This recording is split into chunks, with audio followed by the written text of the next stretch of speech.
recording.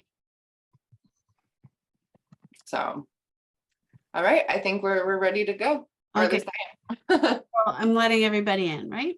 Okay, we should also set up the captioning. I just remembered. The what? The captioning.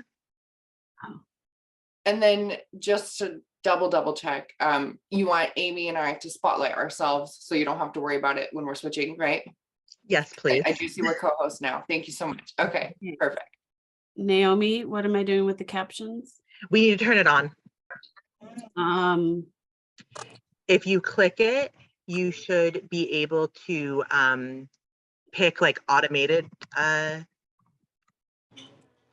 It should basically say like automated captions.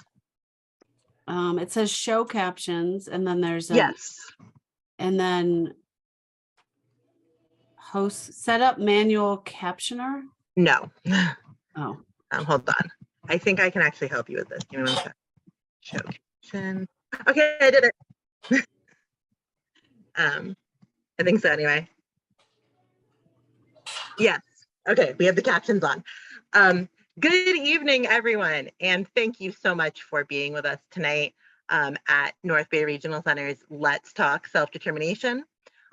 We are going to give people a couple more minutes to log in, but in the meantime, I'm going to ask Abraham to repeat everything I just said in Spanish and add in that if people need Spanish translation, it would help us if they put that in the chat.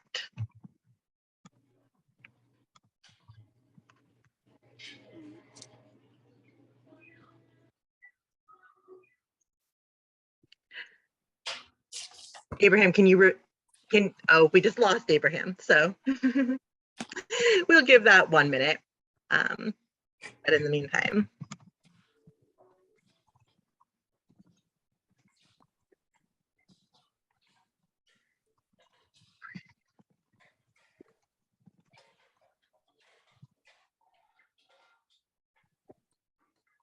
okay. That's he's got to rename himself again, right? Mm-hmm. That's not perfect, but what I just put in the chat is Spanish and relatively understandable. So thank you everybody again, and we will be getting started in just a couple of minutes.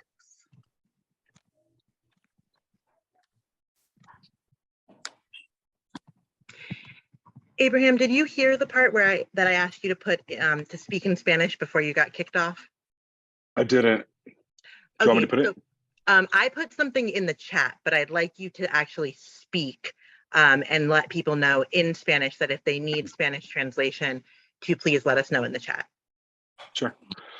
Buenas tardes. Si alguien necesita español, un translador de español, por favor pónganlo en el mensajero o en el chat.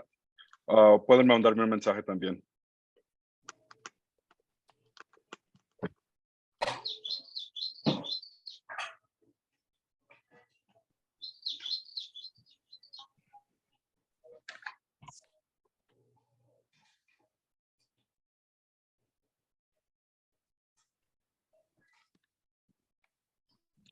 Okay, I'm not seeing anybody have put it in chat, and it is 5:35, so I think we should go ahead and get started.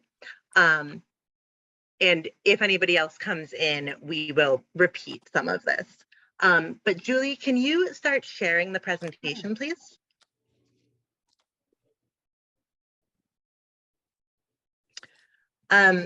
So good evening, everyone, and thank you so much for being here with us this evening.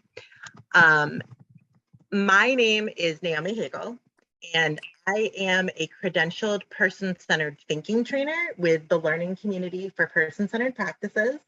I'm also an independent facilitator statewide for self-determination services. I'm an advocate to help people receive services they need through various systems. But most importantly, tonight, I am a member of the team from Education Spectrum, and we have contracted with North Bay Regional Center through a generous grant from their Self-Determination Local Advisory Committee to streamline and assist with the self-determination process at North Bay Regional Center.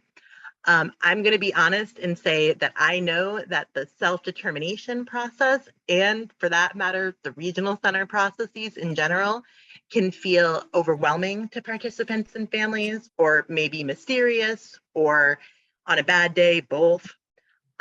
Over the last few months and for the next several months, our team has actually had the honor and is going to continue to work with North Bay Regional Center's self-determination team, their staff in general, traditional service vendors, and families to increase everyone's knowledge about self-determination, tackle issues that arise, and overall make it easier for everyone involved to access person-centered services.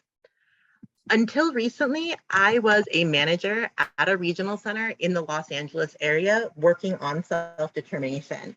And that gives me a really unique viewpoint because I both have been where the North Bay Regional Center staff are, felt how they feel, and heard all of their worries and concerns.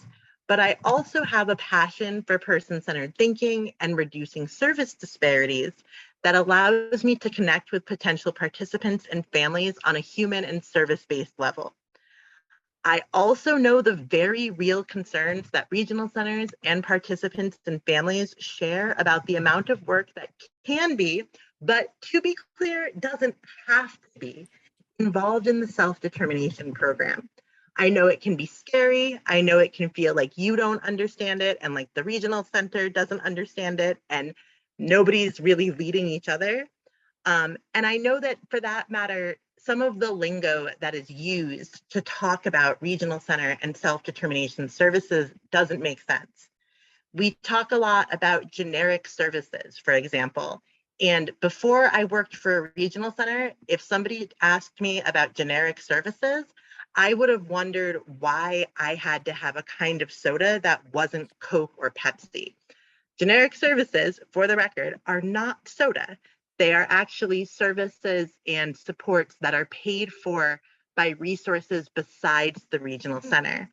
And as what is known as the payer of last resort, the regional center isn't allowed to fund a service if a generic resource is available. So with the North Bay Regional Center team, and I had Julie LaRose here this evening as well, and she's going to introduce herself momentarily. We aim to bridge the gap between regional centers and participants and help everyone to do less work and live more meaningful lives. I want to be clear that there's no judgment here, and we hope that tonight we're going to be not only informative, but also that we are going to be able to have an interactive dialogue. And we are here to listen to and hopefully assist with any concerns or questions that you may have, which we encourage you to put in the chat, or later on, we are going to have a question and answer session where people can ask their questions out loud as well. So Julie, do you want to take a second and introduce yourself? Absolutely. Hi, good evening, everyone. I'm Julie LaRose. I am, hold on, I guess there's someone in the waiting room here, which the admit can, oh. I got it. You got it? Okay. Yeah. It's not popping up when I'm screen sharing. It's weird. Technological challenges. I'm part of the education spectrum team that Naomi was referring to. I'm an independent facilitator and person-centered planner, and also a mom of 2 neurodiverse young men who are regional center consumers, one of whom just entered self-determination 2 months ago. So, and I'm here to assist Naomi and answer any of the mysteries and the questions that people have. So Julie, not to put you on the spot or anything, but because you're a parent, I'm going to ask you one question, which is, from a parent perspective, what would you say is the benefit of self-determination, either on an overall level or a smaller level for your children, for example? Well, I would say that on an overall, level, our 22-year-old is the one who just entered self-determination. And I mean, he had come out of his vocational, his school, the help group in Los Angeles, and to what we thought was going to be a day program. But it turned out, because of, all the challenges with COVID and staffing shortages, which I'm sure everyone's familiar with, there was no day program for him to go into, no tailored services, no day program. And so that's when we just decided, we had been thinking about self-determination, and that's when we really decided to just like go full force and get him in, because we realized that the only way for us to have a place for him in the world was to create our own program for him. And so that's what we did, and that's what he has now. We've hired caregivers that come in at different times of the day and do different things with him, and essentially we created our own tailored day program for him. And so the overall benefit of that is, and we are able to pay people rates that they want to stay with us, and it's been fantastic for our son. Love it. Thank you, Julie. And Julie, just for your knowledge, Abraham's power went out, so he's here on his phone because we're having one of those nights. Okay. But that's what happened there. So thank you for sharing that, Julie. And for everyone here, this is the skin of a series of 6 trainings that will continue to happen once a month for the next 4 months after this session. And we're going to be covering a lot of areas to help you in general. But one of the things I really want everyone to do is to think outside of the box, even when we aren't talking to you. If you take nothing else from this session today, or nothing else from these sessions in general, I hope that you will consider that self-determination it doesn't have to be because it's a choice, but it might be a good choice for you or your loved one. And know that you have the right, and hopefully will be given the ability to make informed informed choices about what service delivery system you want to utilize. This is not a confidential session, so we can't guarantee confidentiality. And we're going to encourage people not to share personally identifying health information, for example, about their children or their own cases. But if you do have case-specific questions or concerns that come up between trainings, we would really encourage you to reach out to our Education Spectrum team. We actually have the ability to offer free coaching to participants and families served by North Bay Regional Center who are interested in transitioning to the self-determination program. And we're going to put that link in the chat in a minute. And so we encourage you to reach out via that link. We'll also put our contact information and email addresses in the chat.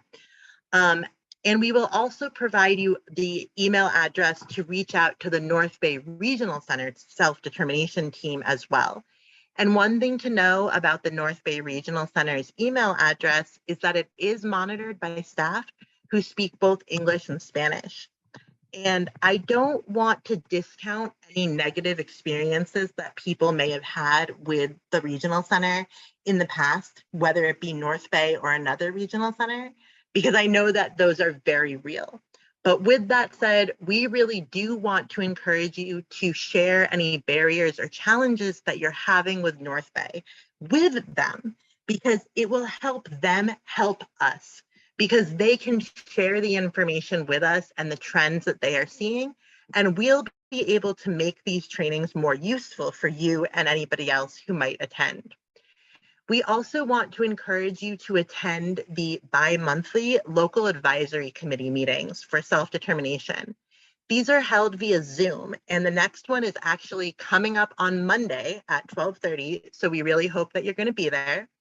And the reason for these meetings is that the local volunteer advisory committees are a statutory or legal requirement for each regional center to have, and they provide oversight of the self-determination program as a whole.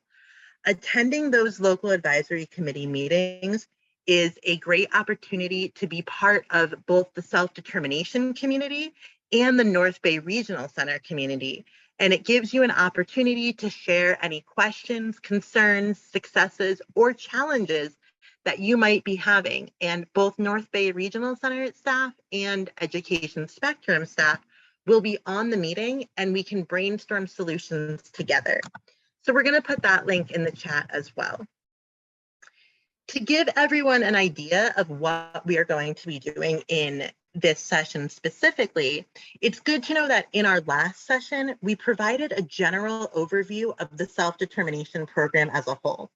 Now, one thing I want to be really clear about is that that meeting did not, and this meeting doesn't, and none of the future meetings that we are going to have will either, replace the mandatory orientation session that people are required to attend prior to starting the self-determination process.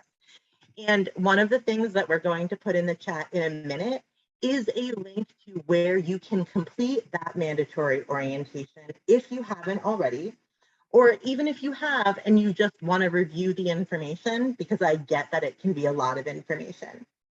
If you missed our previous training, which was just a general overview of the self-determination program as a whole, and you're interested in the information, you can put your email address in the chat and we'd be happy to send you the materials to review on your own. But in this training this evening, we're specifically going to be defining and talking about independent facilitation and person-centered planning. Most people probably haven't seen or don't know what a person-centered plan is, and that's okay. Because tonight, one of our aims is to explain to you all the benefits of having an outside person-centered plan completed. So that hopefully, if I've done my job right, by the time I'm done, you're either going to want to have one completed for yourself or your loved one. And we will also provide you with some resources tonight on where you might be able to find a qualified provider. But finding a qualified provider is also something that free coaching program I mentioned can help with that as well. We also plan to make sure that you know what an independent facilitator is, and that you also understand the benefits of having an outside independent facilitator and where and how to find one if you are interested. Just give me one quick second.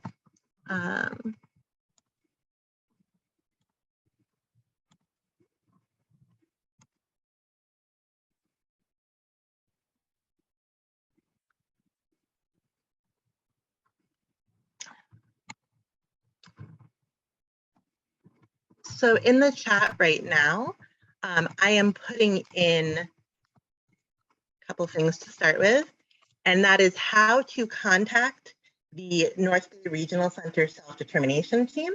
I've also put in the chat a link for the free coaching that Education Spectrum offers to North Bay Regional Center participants, and a link to the self-determination orientation via the State Council for Developmental Disabilities.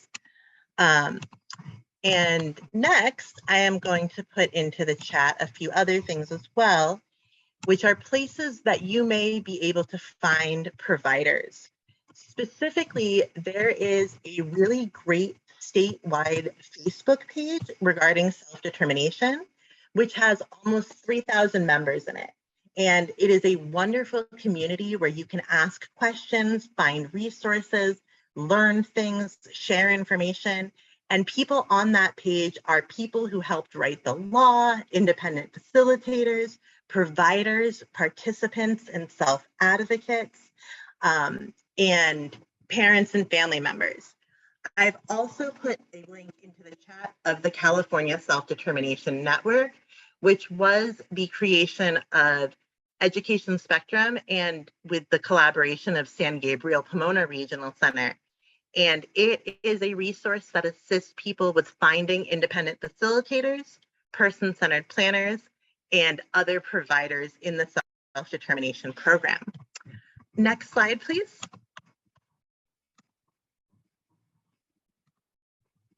So tonight we are going to be talking about being person-centered. And being person-centered can include the regional center listening to individuals who receive services and are supported by the regional center. And it can include figuring out how to meet needs and desires in a flexible way. But one thing that I think it's really important to realize is that no one can be person-centered towards individuals supported by the regional center unless some person-centered thinking is also directed at family members and staff of the regional center as well. As a whole, person-centered thinking isn't just about disabilities. It's about humans.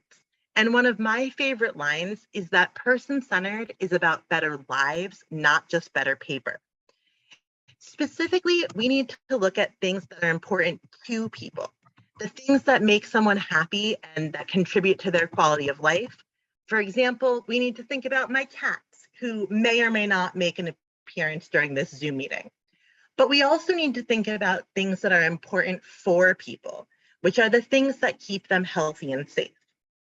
When we look at important for in the context of this presentation and training, I'm referring to this slide here.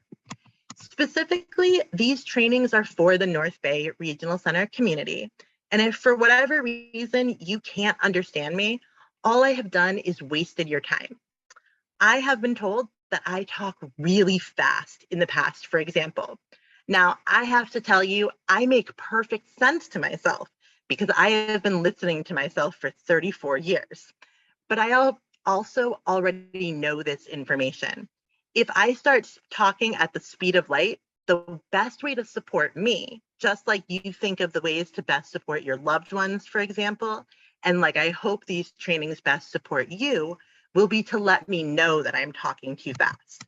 To be transparent, you will not offend me if you put it in the chat, but if you're shy, you can feel free to private chat Julie and she'll rein me in. In addition, we are in a Zoom world and the internet does not always cooperate with us. I personally like to be on camera because I think it makes me seem more human to you all. But if our Wi-Fi fails me and you start noticing that what I'm saying is garbled, for example, please make it known in the chat. If you're not sure if it's you or me, that's okay because I probably won't be sure either, but you can private chat it to Julie and she can help figure out if it's widespread or isolated. It's really important and we ask you to tell us in the moment because it gives us a chance to fix it in the moment so that you benefit more. Because there are things that I can do to help. I can turn off my camera or I can switch Wi-Fi networks, or you can find out that you need to do one of those things. Either way, we'll win. Next slide, please. On the screen here, you can see an outline of how we're going to move through today's training. Each of our training sessions is similar in that for about the first 45 minutes of the scheduled 90 minutes, we do the training part where I give you the information. The second 45 minutes is a more interactive question and answer session because truly no one needs to listen to me talk for 90 minutes straight. We always have a question and answer session at the end of the session, but I also recognize that this is a lot of information and it might be confusing. So I really encourage anybody here to write any questions that you have in the chat throughout the presentation as well.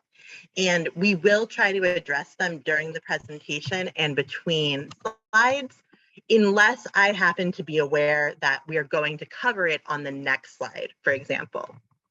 Speaking of next slide, please. So to get us started, we're going to talk about person-centered planning. A really common question that we hear, both from service coordinators and participants and families is, okay, well, what do we do after orientation? The mandatory orientation, which I did put a link for in the chat, is the first step for participants to receive self-determination services. But a lot of the times, my experience has been that we see people get stuck after the orientation and they don't know what to do. Now, some of that is part of shifting a frame of thinking because people are used to the regional center telling them what to do next. And the whole idea of self-determination is the self part of self-determination. People are going to have to be more proactive. With that said, people have also been used to that old style or medical model way of thinking for a long time. And that style and that medical model helped people and helped a lot of people for a really long time too. So I don't want people to think that there's something automatically wrong with that. We aren't going to change the way people think in a day. So to answer the question of what you do next after orientation, the answer is that you should complete a person-centered plan. Now, you may have heard, and honestly, it is true, that outside person-centered plans aren't technically required to enter the self-determination program. But I personally think they are very beneficial. And my hope is that by the time I'm done with you today, you agree with me, particularly because as part of the Education Spectrum team, we do know that North Bay Regional Center agrees with us on this topic. During the orientation that you attend mandatorily, you also did agree to have your individual program plan completed in a person-centered manner. And an outside person-centered plan really does help with that process. Now, I'm not trying to say that individual program plans or IPPs, which you all have and are completed by the regional center, aren't person-centered, because they very well may be. And I know that North Bay Regional Center really does try to make sure they are. The individual program plan is the contract between the regional center and the individual, and it's a legally binding document that talks about what the regional center has agreed to fund to assist the individual. At its core, a person-centered plan, however, is different from an individual program plan. Person-centered planning is a process, and it generally takes more time than the North Bay Regional Center or any regional center staff really have for an IPP. This is not to say that the staff don't devote sufficient time to your IPP meetings, because I'm sure they do, but they simply can't consistently do several meetings or the type of in-depth conversations that a person-centered plan requires, given their caseloads and general demands of their position. Furthermore, good person-centered planners have significant training in person-centered thinking and self-determination. North Bay Regional Center staff have been trained in both of these topics as well, but a 16-hour course in person-centered thinking can't compare, for example, to the 10 months of training that I and some of the other professionals that I know of have received. And it also can't compare to the literal years of experience that many providers have with self-determination. I often say that speaking regional center, which the North Bay Regional Center staff do, is like speaking a different language. Speaking self-determination and person-centered thinking on top of that is yet another language. And you really need an expert to support you as you learn the lingo. An individual program plan also has a required focus on regional center services and supports that an individual needs. But a person-centered plan is a more comprehensive life plan, and it looks at goals, needs, likes, dislikes, preferences, and strengths, among other things, in a broader way. When done correctly, a person-centered plan does look at regional center services, but it also looks at those generic resources, which again are not the soda that is not Coke or Pepsi like I thought it was, but rather things that aren't funded by the regional center and must be used before regional center funding. Truly, the person-centered planning process is a really unique opportunity to have someone from the outside take a look at an individual's life from a different lens. If you are a family member here tonight, you might be thinking to yourself, I know everything about this person. I can do this myself. Honestly, I really don't doubt that you do know everything and you might be able to write a plan yourself, but I'm going to ask you to ponder whether you really want to do that. We can't stop you from doing this, but we don't encourage it. And even the independent facilitators on our team who have children of their own who receive regional center services generally don't create their own children's plans. Why not? Because not out of malice, but because you are so used to doing it and because you want what's best for the person you love, sometimes family members speak for their loved ones instead of allowing them to speak for themselves. Having an outsider come in can help disrupt that narrative. And if you love somebody or support somebody who doesn't use words to communicate, there are even planners who specialize in working with people who don't use words to communicate. But one of the great opportunities of a person-centered plan and having it completed by an outsider is that it gives mom, for example, an opportunity to step back for a minute and just be mom, which is pretty rare for our community at times. And when you're advocating and pushing and trying and doing the best for the person that you love, you may not even realize how much work it is and how exhausting it is for you. But it can be a lot of work. And we encourage you to ask for help with that work and not just add more to your plate. Furthermore, we encourage you to remember that even people who are conserved and children can make choices, and regional center services are voluntary. Just because something's in the person-centered plan, even though you might really want it for your loved one and you might be right, doesn't mean it's going to happen or that it will happen or that we can force them to make it happen. To be honest, we can't force anyone to do anything, whether that be in traditional services or self-determination. So if you love someone who is as stubborn as I am, that stubbornness does not go away with self-determination. Person-centered plans really give people the opportunity to build, nurture, and benefit from their circle of support. They also might get a chance to meet a new person who might become a long-term supporter.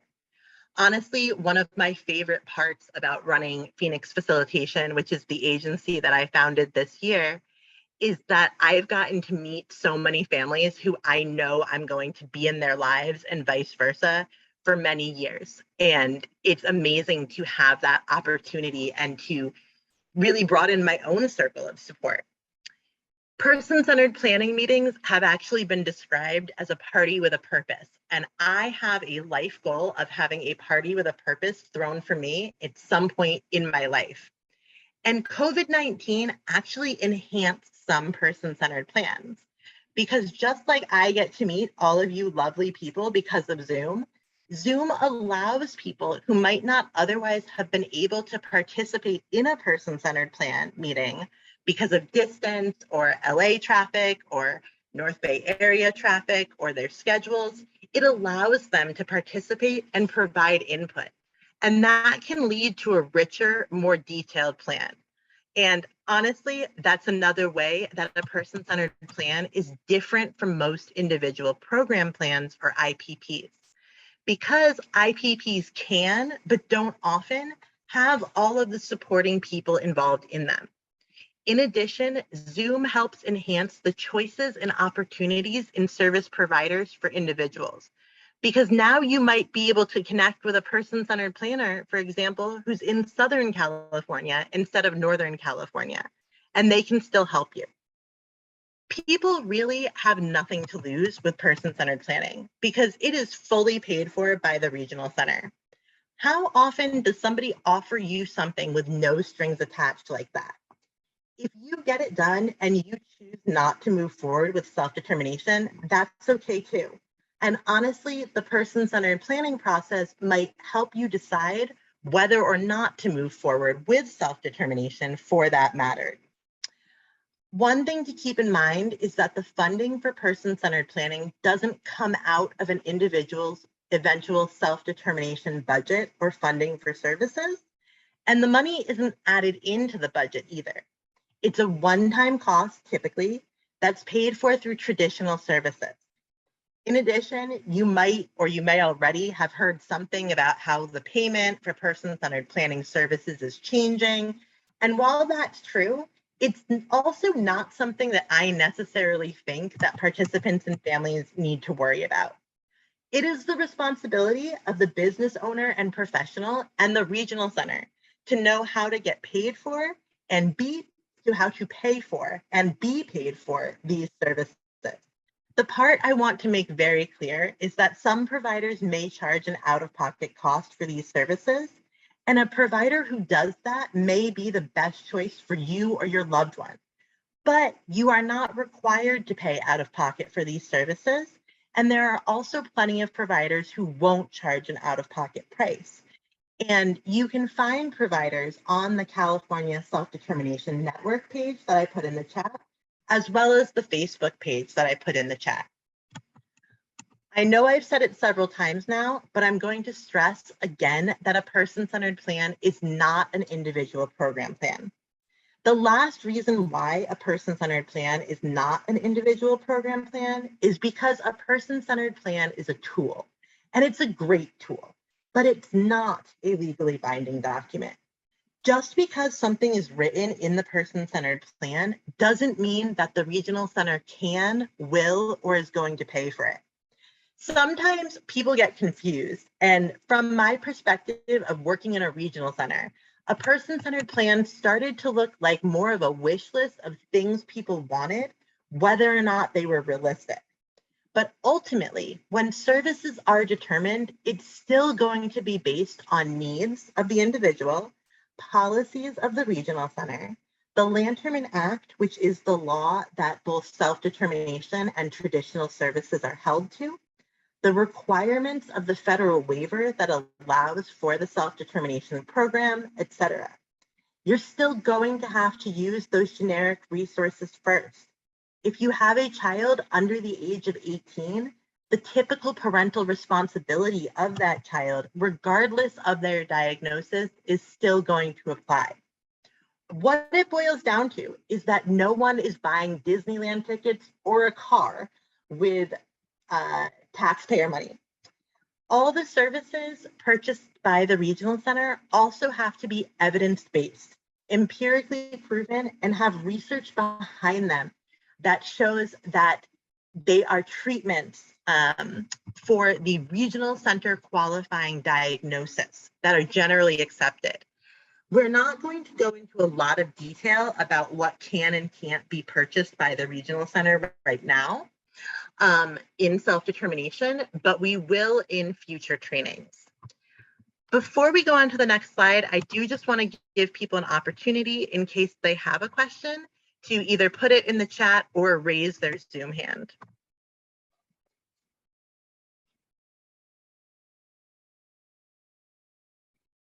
Oh, Justin, you should be able to unmute yourself. Let's see if it works. I am here. Okay.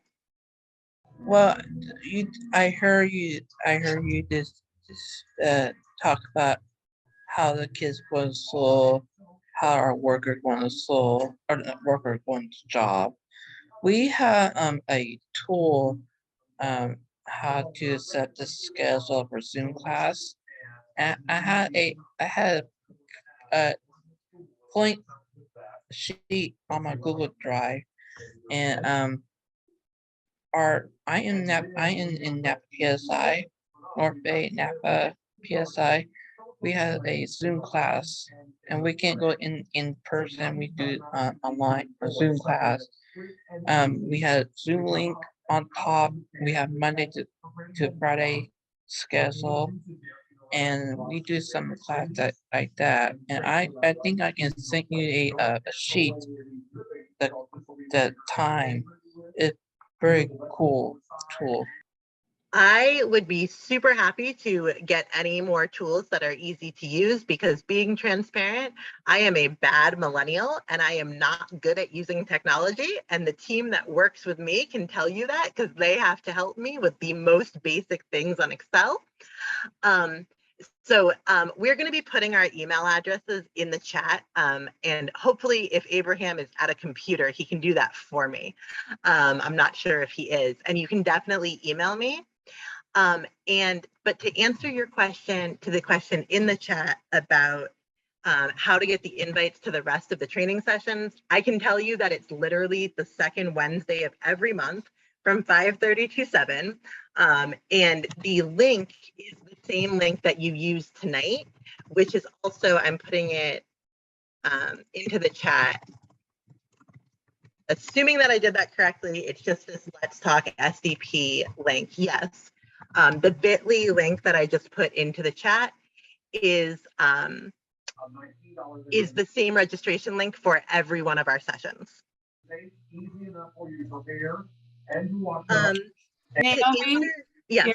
Yeah, do we want to, there's that question in the chat about. So Marikar has a great question, and I'm not going to fully answer it right now because we're going to go into the next slide, which is going to answer a lot of those questions. So Marikar's question is whether how much is the one-time fee for person-centered planners? Does the regional center pay for it? And are person-centered planners the same as the independent facilitator? And the question about the one-time fee, to be transparent, is not a question that has a straight answer right now because of a scenario that, again, my take on it is I run a business. It's my job to know how to get paid. However, what you do need to know is that the regional center should pay the entirety of the fee. And in my opinion, the way that that is done should allow you to get through the entirety of the process, or to have a very clear understanding of exactly what the person who you're working with will and will not assist you with. You may hear the number $2,500 floating around. That is true, sort of. It was true for a while. It's not going to be true forever. You might hear $1,000 floating around. That's different. But ultimately, what you should know is that there are a lot of providers out there who aren't necessarily worried about the exact dollar amount, but will provide the support. But the regional center does pay for that. That is something that I really want to highlight, that the regional center can pay for that, and participants and families do not have to have an out-of-pocket cost. Some participants and families choose to pay out of pocket, and that's okay. And that might work for their needs, but you don't necessarily have to. Now, in regards to whether person-centered planners are the same as independent facilitators, that is a question that we're going to get into in a different slide, because the answer is sort of, kind of, in a way. And to answer the question about until when, of how long we're having these sessions, we will have 4 more of them after tonight. At this point, I'm going to continue on with this slide, and then we'll take some more questions. And this slide is specifically about the benefits of person-centered planning. And person-centered planning in self-determination especially is more than just creating a document. The life of a person with a disability develops so much paper. And if there's one thing that I've really learned in life, it's that a lot of that paper has nothing to do with who the person really is. But a person-centered plan should. And that's why I'm stressing again that person-centered is about better lives, not just better paper. A good person-centered planner will help an individual and family to explore their current situation, to see if there are any unmet needs or changes in circumstances that could impact a self-determination budget. Now, unmet needs and changes in circumstance are very specific terms, and they're the only way that a budget can be changed. We're going to talk about those terms in more detail in a future training as well. I am going to ask that if you're not speaking, you make sure to mute yourself, because unfortunately, I do have a very short attention span. I am easily distracted and I will get confused. My apologies for that. But we're going to talk about in more detail what an unmet need and a change in circumstance is in a future training where we talk about the budgeting process. But in short, an unmet need is something that wasn't in an individual's previous individual program plan, but is needed. Or maybe it was mentioned in the individual program plan, but they couldn't access it. There are a lot of unmet needs out there, particularly due to COVID. Maybe somebody needed respite services, but they didn't want anyone in the home during COVID. Or maybe somebody hasn't been able to access a day program due to the pandemic. They still may need the day program, and a good person-centered plan should identify that in order to include it in the budget.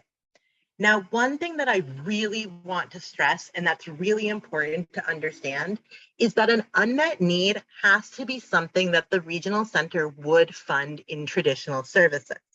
And the reason behind that is that self-determination is required to be what's known as cost neutral, or cost the same amount of money as the traditional service delivery system. This means that the regional center is going to use the rates that they are allowed under the law to pay for things, to develop the budget, and that's all they can do.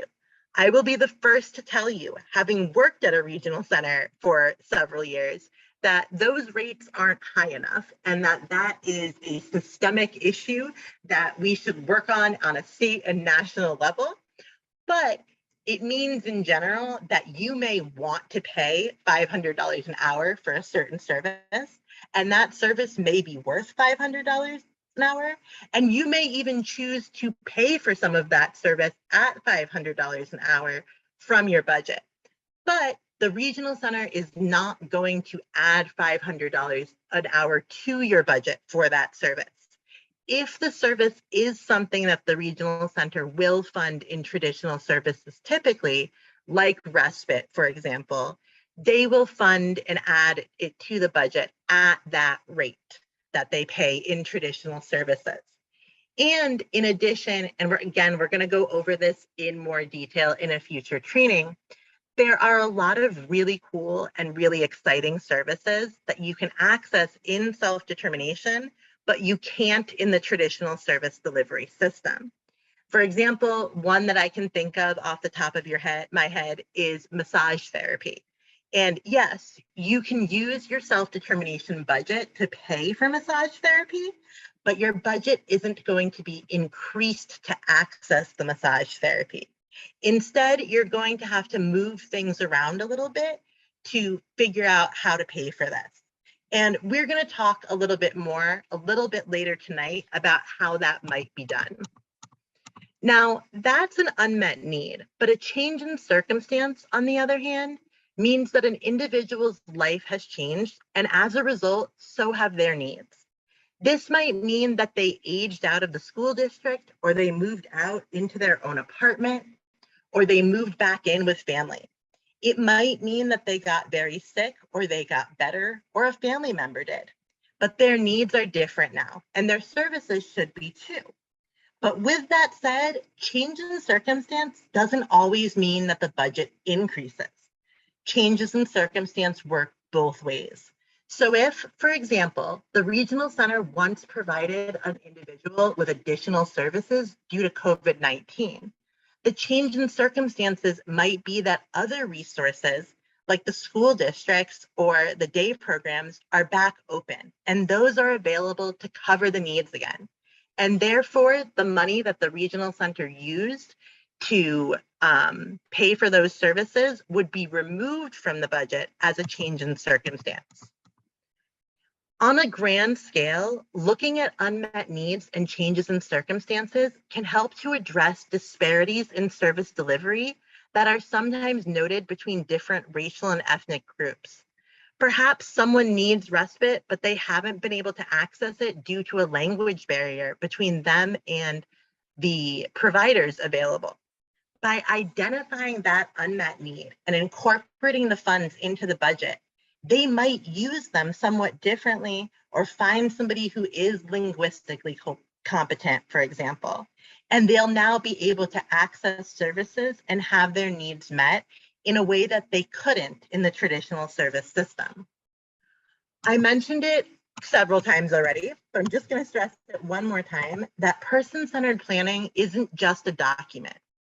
Really good person-centered planners, the ones who are worth everything that they charge, will usually go beyond the report.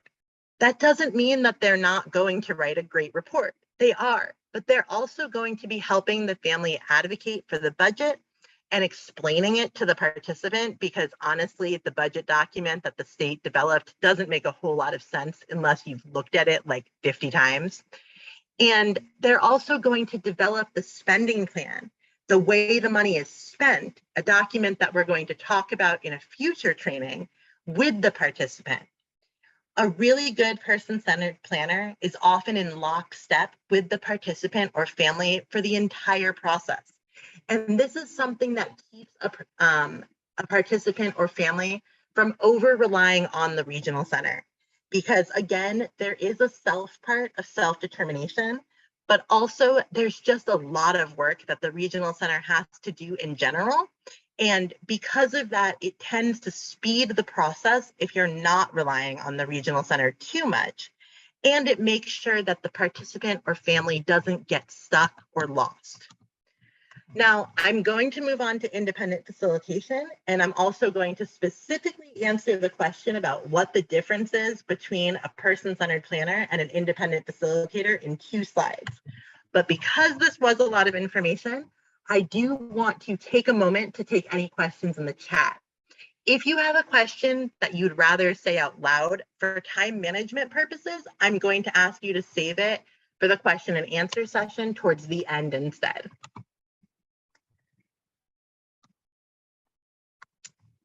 Abraham, can you also put Julie's email into the chat? You can find it in the email that I sent you a couple days ago. Of course.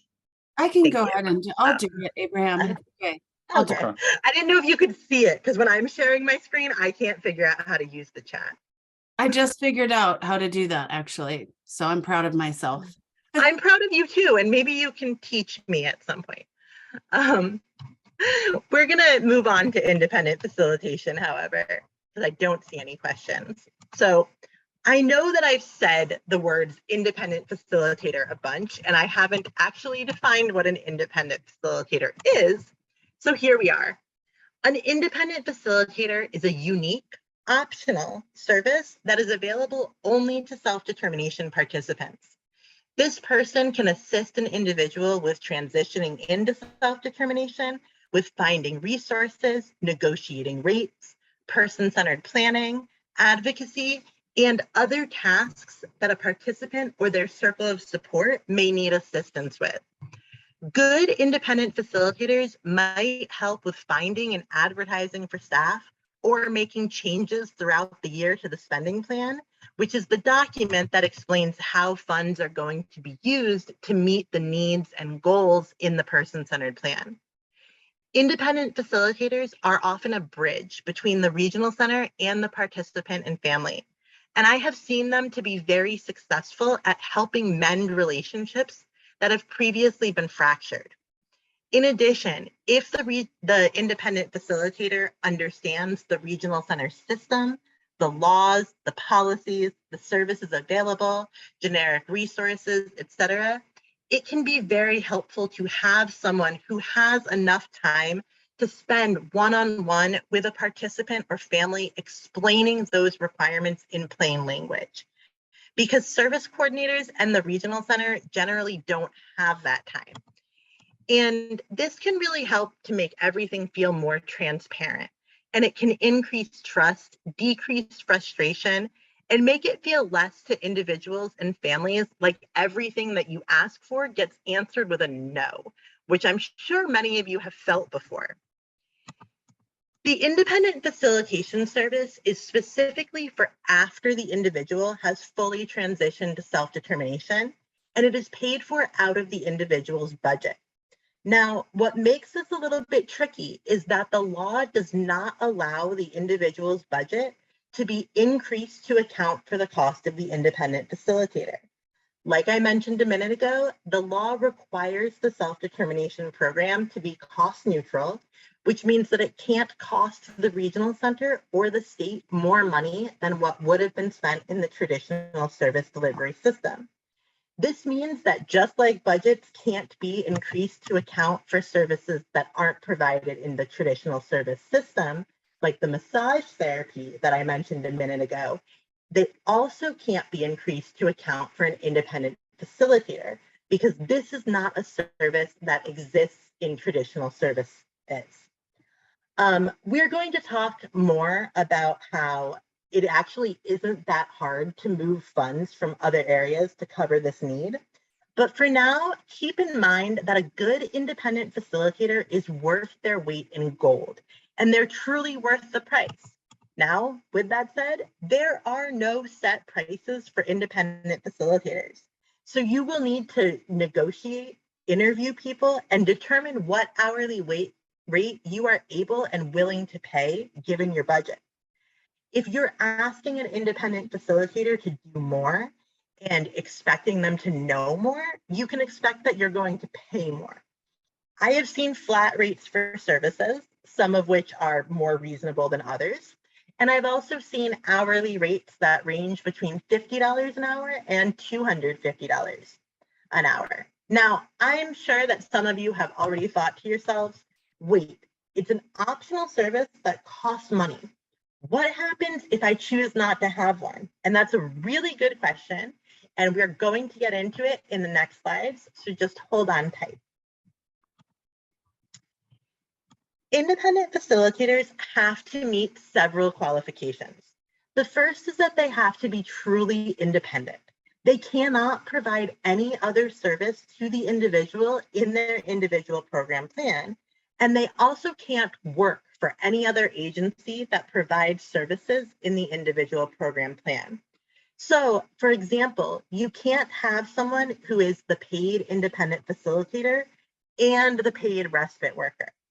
You also can't have somebody who is the paid independent facilitator and also works for the independent living skills program or a day program that you're also using, even if in that independent living skills program or that day program, the person doesn't work with the individual that they're serving as independent facilitator for.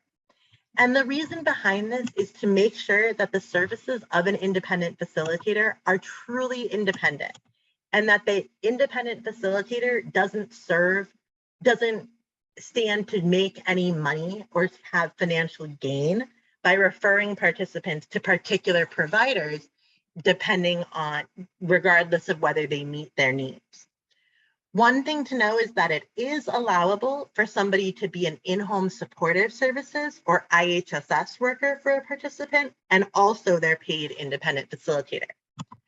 Now, the parent of a child under the age of 18 and the spouse of a married participant cannot be paid to be their independent facilitators. I am only a cat parent, but it is my understanding that parents facilitate everything for their children. And I'm not necessarily saying that that would change in self-determination, but the law says that they cannot be paid to do it out of the self-determination budget. Independent facilitators are also required to have received training at their own expense in certain topics. This includes the person-centered planning process, the principles of self-determination, the responsibilities of an independent facilitator, which include locating, accessing, and coordinating services and supports consistent with the participant's IPP, identifying immediate and long-term needs and developing options to meet those needs, leading, participating, and/or advocating on behalf of participants in the person-centered planning process and development of the IPP, and obtaining identified services and supports, as well as they're technically supposed to receive training at their own expense in any other task a participant may request of them that they agree to provide. I mean, you can ask me to do anything, I just may not say yes. Now, one thing to know is that this is not training that the regional center is going to provide in the traditional system or the self-determination system. It is the responsibility of the provider to secure this training and make any necessary investment. And there are various training programs out there, some of which we will put into the chat in a bit, but it is our professional opinion that the paid training programs are more effectual and detailed than those available for free. One thing that is tricky is that while an independent facilitator is required to have training, the law doesn't actually require them to have a certificate proving they have any of that training.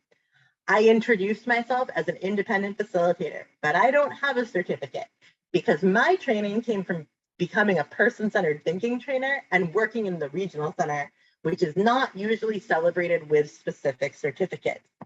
This means that you might find a provider on one of the sites resources that we're putting into the chat, and they may not have a certificate, but they're still qualified. And it's up to you whether or not you want to require somebody to have a certificate. Now, I really encourage you to interview different providers. Most are going to offer a free consultation to do so, and find one who really meets your specific needs. And I'm going to put some specific questions into the chat that may help you make an informed decision.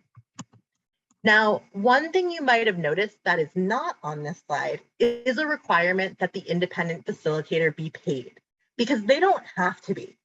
Someone may volunteer to serve in this role, and the law also states that, that a participant can choose their service coordinator to be their independent facilitator.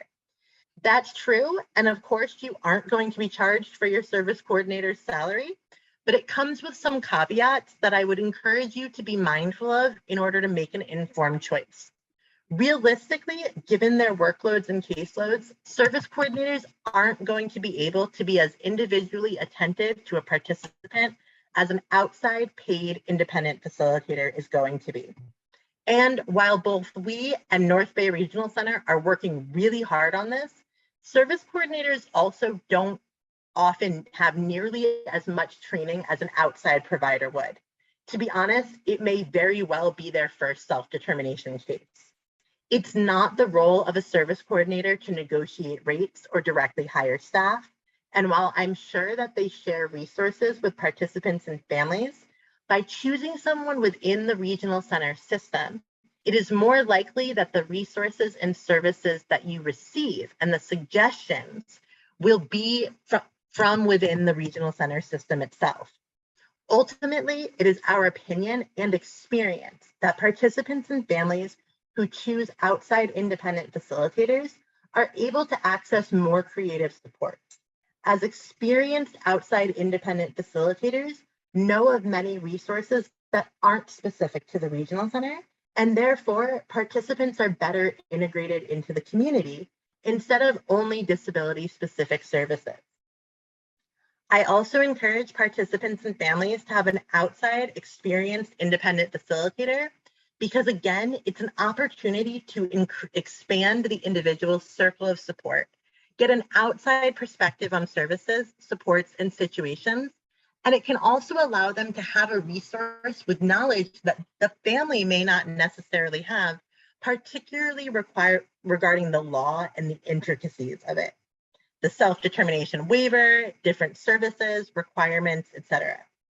In my experience, I have found that people who had outside independent facilitators and person-centered planners were the ones who were able to transition into self-determination most successfully and in a timely manner. And they were also the ones who were able to stay in self-determination successfully. Next slide, please. So wait, what's the difference? At this point, you have probably gotten to the point where you're like, those are totally the same thing. And in many ways, they can be. However, person-centered planning funding is for before an individual transitions into self-determination, and it doesn't come out of the budget. Independent facilitation, on the other hand, is specifically for after transition, and the funding for that service does come out of the budget. Some independent facilitators do person-centered planning and vice versa. However, some don't. Some person-centered planners only write the plan and they expect someone else to pick up and help the family with the budget and spending plan to fully transition. Others assist all the way to the transition, but they don't do anything else. Some person-centered planners become the individual's independent facilitator after transition.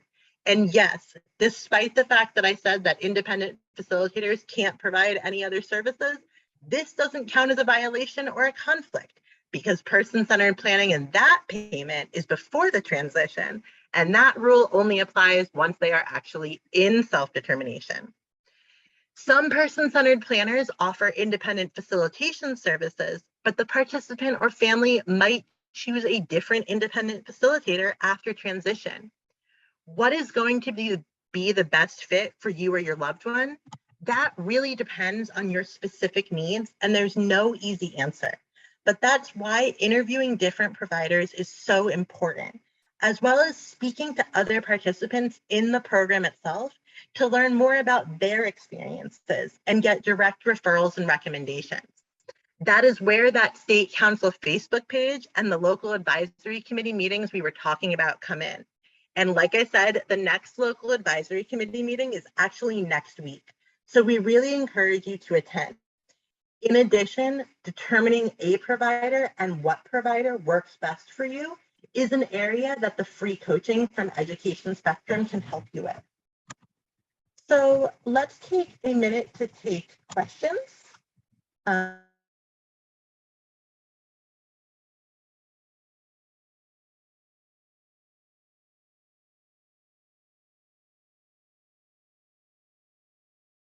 Now, it seems like maybe we lost Naomi. I see a question. Can a new regional center client go directly into SDP? Yes, they can. But it's the same process. It doesn't matter whether, oh, I thought maybe she was back. Whether you're new or not, you go through the same steps and the same process. What is the earliest point in the regional center intake process? Can an IF engage, and how? I'm not sure. Leon, maybe can you unmute? And I'm not sure what are you asking what is the earliest point that someone can engage in IF? Is that what you're asking? They said correct. I'm back, by the way. Oh, hi. Hi, sorry. Do you want to take that, Julie? I mean, sure, you can engage an IF at any rate from the get-go, and we encourage that. How is it initiated? I think Naomi just went through most of that, right? You look on like the websites that we gave you, and you search for an independent facilitator, and you set up some appointments and ask some questions, and that's how it's initiated.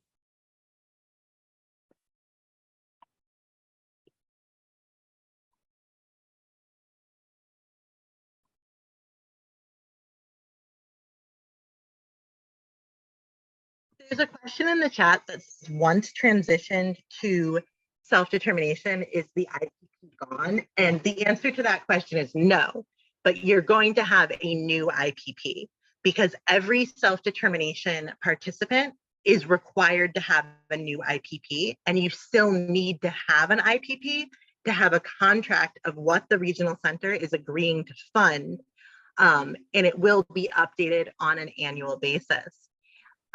In addition, I think some people worry and other people really hope that in self-determination, the regional center will be gone. And fortunately or unfortunately, depending on how you're thinking, that is not true. The regional center is still the funding source. They're still going to have some part of the services because they need to make sure that they're abiding by the federal waiver requirements and other things like that. And so the regional center is not going anywhere. A question in the chat is, it's my understanding that the independent facilitators should pay for their own training, but some local advisory committees have been giving scholarships for people who are bilingual to complete formal independent facilitator trainings. And isn't this a contradiction of what the law says? And I think it might be a contradiction of the wording of the law, but I wouldn't say it's a contradiction of the spirit of the law. Because the spirit of the law is that the regional center itself is not responsible to provide the training. If the local volunteer advisory committees, which are separate from the regional centers, decide to provide those scholarships, that's really on them. And I would especially say that for people who are bilingual, I am in support of it. And the reason for that is that there is a major disparity issue between different racial and ethnic groups in the state of California. And we don't have enough providers who are bilingual. And that's Spanish speaking, but also Korean and Tagalog and Mandarin, and there's other languages that I'm losing at this moment. And we really need to make sure that there is a ethnically and culturally competent workforce available for this role. And I would hate to see a scenario where it's essentially money that's preventing people from being wonderful and from providing services if they really want to. But speaking of the regional center, we're going to go on to the next slide to talk about the regional center's role and the role of the service coordinator in self-determination. And I want to do this so that you know what you can expect from North Bay Regional Center throughout this process. And because as a service coordinator, and particularly as North Bay encourages more people to be part of the self-determination program, you're going to find that your service coordinator is learning more and that they're building relationships. And they're going to meet some really great person-centered planners and independent facilitators that they really want to recommend to participants and families. They're also going to meet some other person-centered planners and independent facilitators. And as hard as it is for them, the regional center is not going to recommend or not recommend person-centered planners or independent facilitators to participants and families. And the reason why they're not is because self-determination is supposed to be about individuals and families taking the reins, having choices, and being in the driver's seat of their services. If the regional center is providing the recommendations and referrals, it's going to become something like Regional Center 2.0, which no one really asked for. Now, you can know that your regional center service coordinator can provide resources to help you. And some of those resources are already in the chat, like the State Council Facebook page and the website created by Education Spectrum, where you can explore and research options for these providers, connect with others to build more of a community and support system around you. And also, we've provided some questions that you can use to interview potential providers and see who's a good match for you. As a reminder, for individuals and families from North Bay Regional Center, this is also something we can do. We are in a position where we can make direct recommendations and referrals. And you can access that coaching through the link that we've put in the chat, and it is free. And I want to be clear that the coaching is separate from a person-centered plan or independent facilitation. It doesn't come out of your budget. It doesn't mean that you have less money for a facilitator or a planner. It's a completely separate, completely free to use service. So again, literally nothing to lose. A good person-centered plan is going to make everyone's life easier. In fact, in one way that it does that is that it provides the regional center with a lot of the information that the regional center is going to need for the individual program plan or IPP report later. Because like I mentioned a few minutes ago, everyone in self-determination is required to have a new IPP done, and the regional center is not going anywhere. Goals from the person-centered plan can also be used to formulate goals for the individual program plan as well. I want to highlight that a lot of service coordinators have long-term beneficial relationships with participants and families, and those service coordinators may have information that would be critical in a person-centered plan meeting. And you might want to invite them, and you can.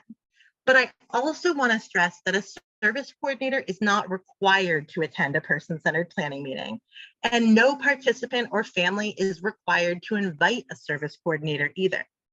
Like so many things in self-determination and person-centered services as a whole, it's your choice and it's going to be different for everybody.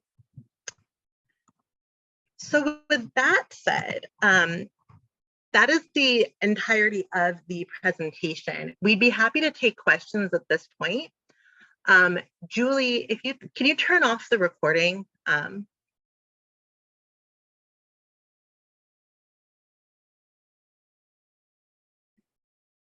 I just click the button? Yeah, I think that makes it stop. Nothing's happening. Wait.